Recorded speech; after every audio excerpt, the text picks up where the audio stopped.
that explore the unknown. Presented by Jacques Chrysler, the name that means quality in watch bands.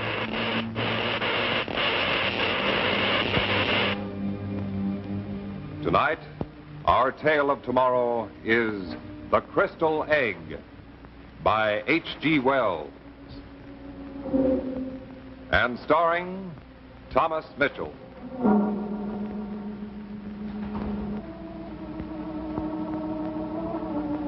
What would you do if you thought someone from another world was watching you? Tonight, we present The Crystal Egg, starring Thomas Mitchell.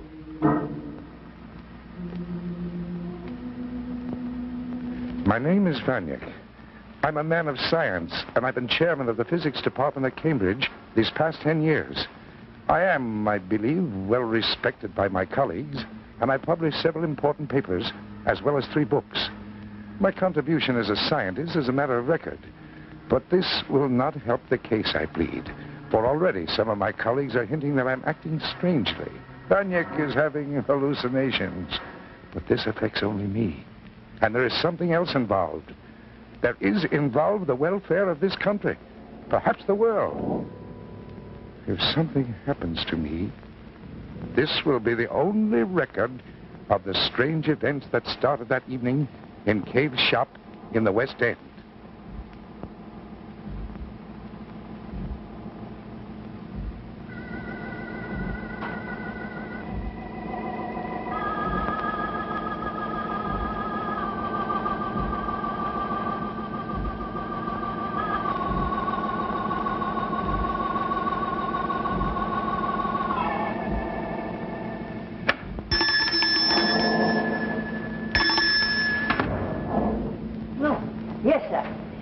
Something I can show you, sir? Yes, the crystal egg in the window. I should like to buy it. The crystal egg, yes, sir. It's an interesting piece, sir.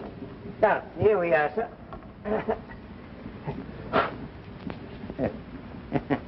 It's a good-looking piece, what? Fine. If you will wrap it, please. Yes, sir. Excuse me just a minute, sir.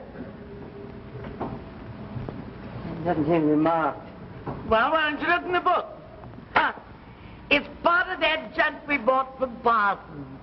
Can't be worth more than 10 bob. We only paid 2 quid for the lot. No, it's not listed. Are you wrapping it? Seems in a powerful hurry, that one. When the customer seems anxious to buy. I haven't much time. Yes. We haven't discussed the price. That'll be £5. £5 for a piece of crystal? Oh, but sir, this... I'll give you £1. A pound? Oh, dearie. You've shocked my wife. Oh, £1 indeed. No, sir, the price is £5 under steel at that, sir.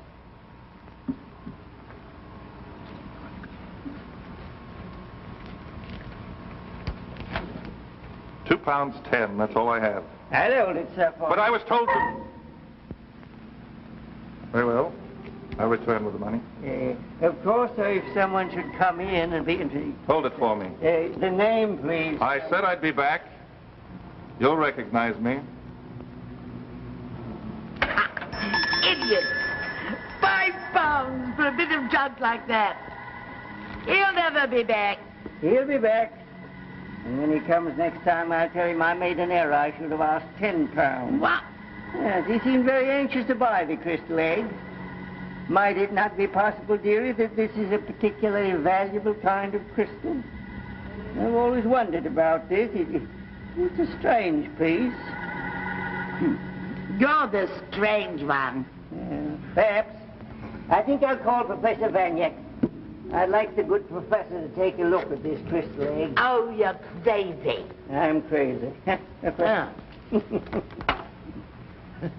Was I... Wait. Professor Vanick, this is Cave. Yes, Cave of the Curio Shop, sir. Yes, I have a favor to ask of you, Professor. I came so close, so terribly close to telling him I was too busy. I'd purchased several items from his shop and paid well for them, so I owed him no favors. Perhaps I, too, wondered why anybody would pay £5 for a piece of crystal.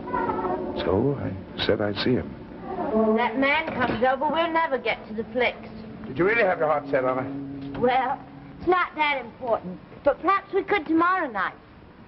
That I most definitely promise.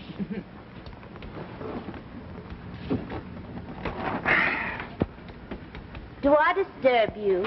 I mean, can you get your work with me done, with me hanging around here and all? I'd say you were a slight disturbance. I could go. Oh, no, stay. You know what I wonder? What? I wonder how an educated man like you finds a girl like me interesting. Nonsense. We complement each other. Oh? Go together, like tea and crumpets. Like Georgette and the professor. Oh. But I would like to see my visitor alone. Oh, of course. Oh, now, Georgette, I'm not sending you away, darling. You know how much you mean to me. But in this case, well, this man lives in the neighborhood, and he's a talkative little buzzard. And people do like to talk about old bachelor professors. Run along now, darling, and go out the back way. All right. But don't forget, the cinema tomorrow night. I will. Good night, Jack. Good night, dear. Come in.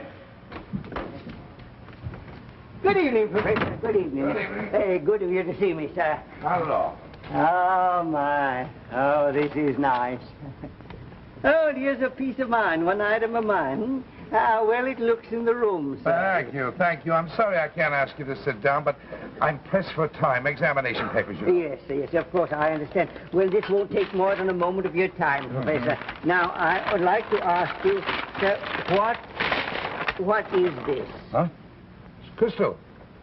Very ordinary crystal. Ordinary crystals. Are you sure, sir? Is there no way of testing it? Well, if you want to leave it here when I get time, I'll examine it. Under your glass, the Yes. spectroscope, sir? Oh, that would be fine. That would show it up, wouldn't it, sir? Yes. Could you do it now? Oh, no, I can't. No, of course not, sir. Well, in that case, sir, I'll leave it here, and I won't take up any more of your time, Professor, if you'll do it. Thank you very much, sir. You're Good welcome. evening, sir. Good night.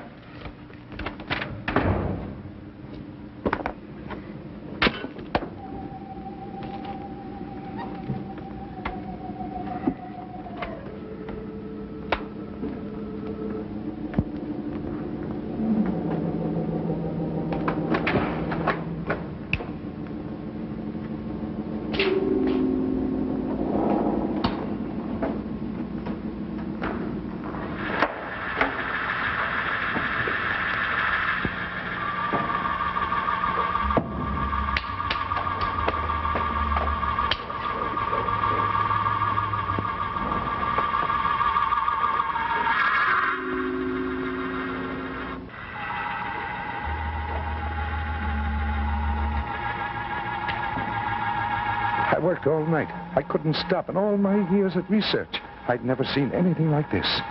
Nor did any of my books and charts help. Of only one thing was I certain. This landscape was not of this earth.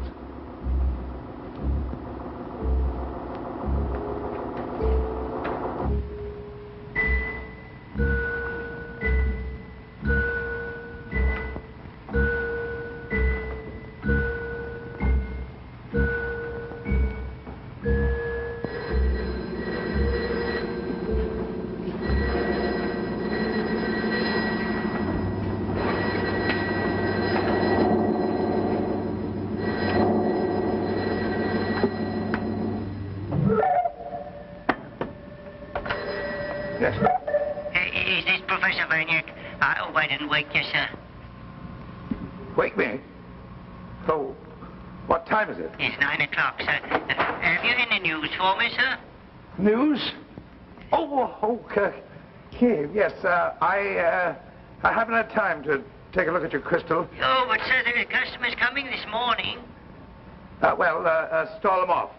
Maybe I'll get a chance to look at it this morning. Call me later. The crystal became my life. I didn't even go to my classes. I worked feverishly.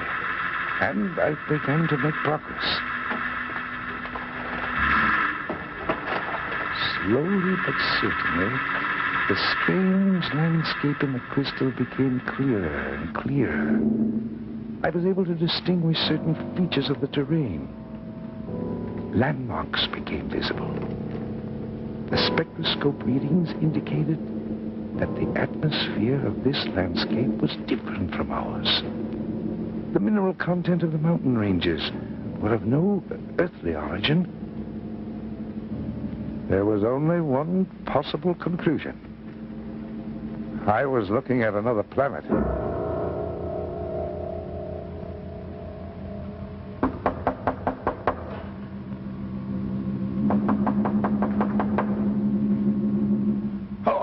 Yes. Me, Georgette. What do you want? What do I want? Have you forgotten our date for the cinema tonight? I'm sorry, darling, awfully sorry. I've been terribly busy. Have you now? Well, look, if you're shoving me out, just say so. I can take a hint. I know when shop closes. Nobody has tipped me over the edge. Oh, now, please. Georgette. Oh, I'm sorry. I know you're frightfully busy, and I've no right to make demands, so whenever you're free. No, you make demands all you want. You're entitled to them. I'll let myself out. Thank you, Georgette, for being so thoughtful.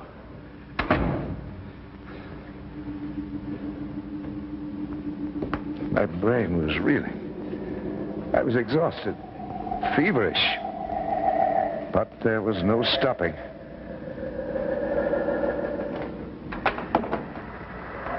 Finally, the landscape came into focus.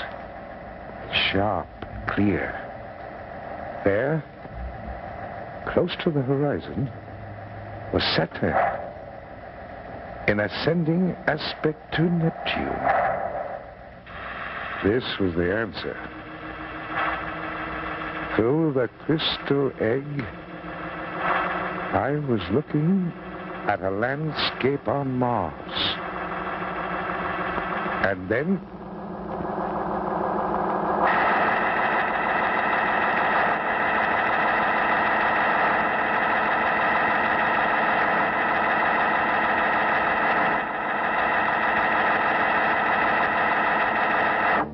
Hi, my name's Bobby Rio, and in this video, we're going to go over the #1 secret to playing hard to get and how to do it in a way that makes a girl chase you. So, I bet you've heard this advice at some point or many points in your life, and that advice is that girls want what they can't have, or you gotta play hard to get. And you know what? That advice is true when you do it right. Unfortunately, most guys get this completely wrong and wind up coming off as disinterested, gay, or too shy to make a move. Or worse, they completely eliminate themselves from her radar. Now, I'm sure you've heard the expression, if a tree falls in the forest and no one's around to hear it, did it make a sound? Well, that's sort of how I view most guys' attempts at playing hard to get. You can play hard to get all you want, but if she doesn't notice you or she's not paying attention to you, it's all for nothing. Let me explain the ultimate secret to playing hard to get and the ultimate secret to making a girl fall in love with you. And yes, this works even if she wasn't attracted to you to begin with. Here it is. She must think about you when you're not around. Pretty simple. The more she thinks about you, good or bad, the more she starts to anticipate seeing you. Now, it's up to you to give her things to think about, things to analyze and obsess over, things to keep you on her mind. Basically, you want her sitting around with her friends going, what did it mean when he, what do you think he meant when he... So how do you do this? Well, we created an odd but extremely effective mind game you can use on a girl that'll completely take control of her thoughts and have her obsessively thinking about you. We call it the Scrambler, and you can learn it by clicking the link below. If you want to jump start the chase with a girl, if you want to get her thinking about you constantly, even become obsessed with you, if you've got a female friend in your life and you want to make her your girlfriend, but you know that right now she's got the upper hand and the power in the relationship, and you want to kind of turn the tide on her, switch the balance of power to your favor, and even have her fantasizing about sleeping with you, then click the link below and get started watching this video, because this mind game will completely flip the switch.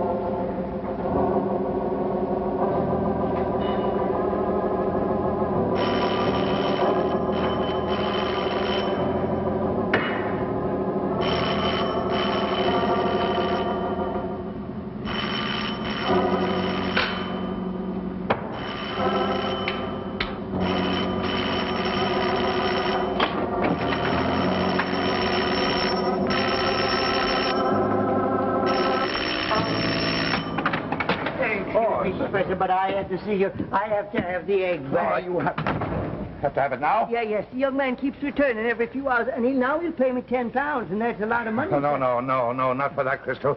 You let me keep it a few days more. I'm sorry, Professor. Is it... No. Hold on here. Now, you listen to me for just a minute, Mr. Gabe. Look, now listen carefully. That crystal, it has a world inside of it. Here, let me show you something, kid. Come in here to my workroom. Here. Now, watch. Watch carefully. Watch. The room has to be completely dark. Now you watch, kid. Gabe! Gabe, come back here! Don't sell it, Gabe! I'll pet her any offer you get.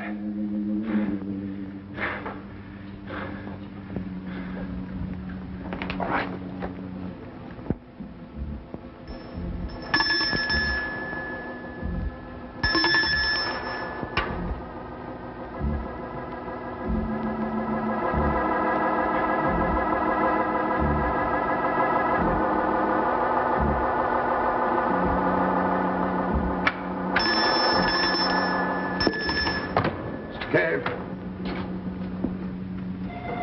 Mr. Cave. Oh. His door is supposed to be locked. We're closed, can't you see? Oh. It's you, Professor.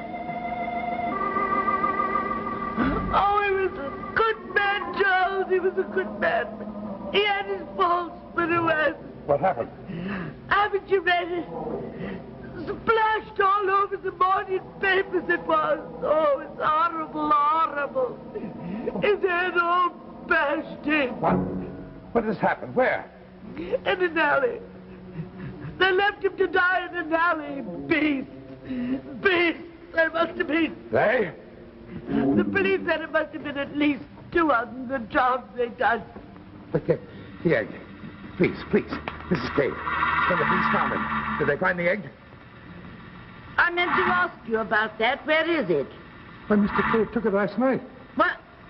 I don't believe it. Didn't the police mention it? Say anything about it? No. No. The man who wanted to buy it. What did he look like? Look like what? He looked like a man, of course. What do you suppose? Uh-huh.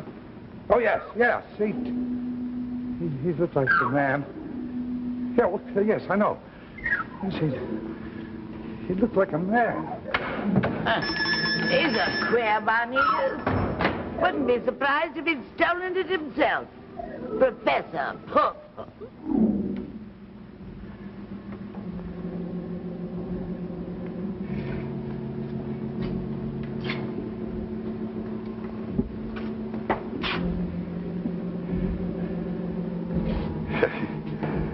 Probably thinks I killed poor Cave.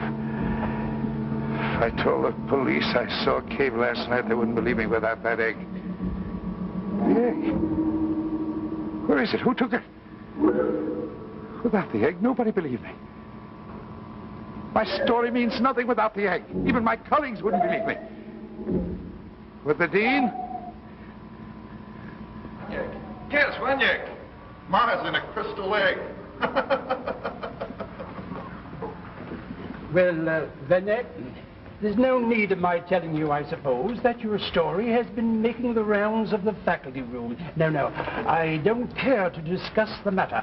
But if it should be brought to my attention again, I'm afraid I shall have to resort to some course or other. Poor man. He's insane, that's what he is. He believes it. He must be insane. Nice old Vanyek. Mars. Imagine, he says he's seen Mars in an egg. Fools! Can't they understand me? Can't they hear me? It's eating you up. Why don't you let it out? It's that egg, isn't it? That thing. Look at me, Georgette. They only know me as a scholar. You know me as a man. You know me better than any one of them. Tell me something. Am I mad? Tell me. Have I gone mad? Oh, no, Frederick. If what you say is true, if the egg is dangerous, if it must be found, then I believe it. I believe anything you say is true. It is true. It must be true. It has to be true. I'll see my friend Walker. If he'll publish my story, well, then they'll have to believe it. They'll have to believe it.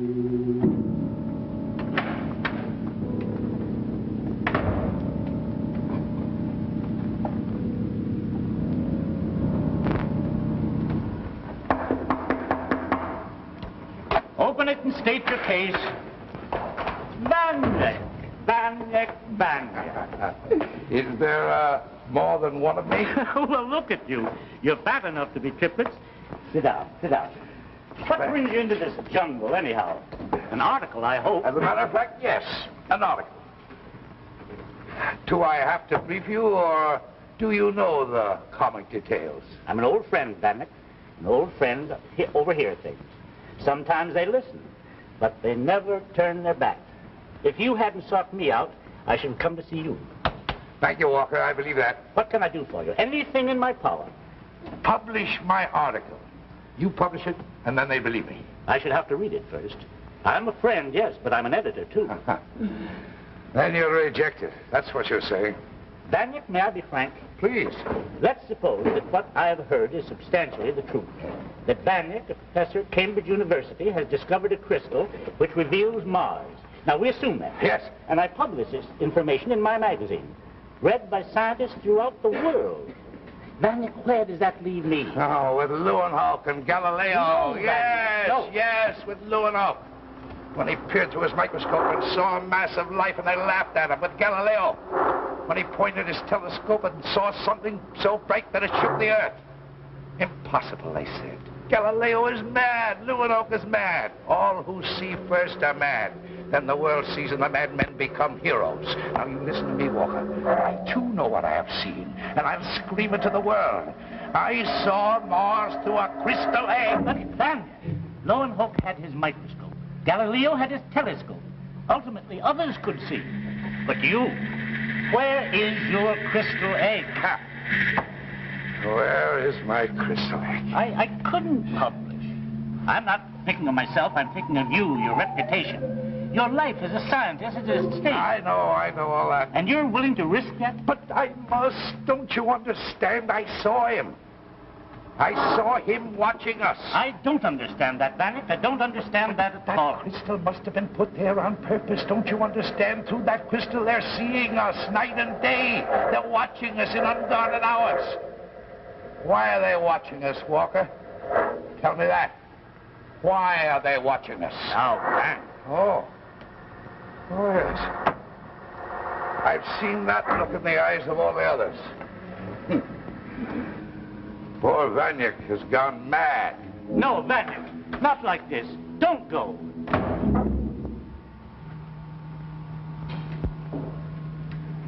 This is my story. Here's the record. Listen to it well. For if I'm to meet the same fate as poor old Cave, and something tells me this is so, then perhaps what I've recorded here may impress my esteemed colleagues. Somewhere in our world the crystal exists. Find it. Find the crystal. For through it they're watching us. Watching our every move. They are...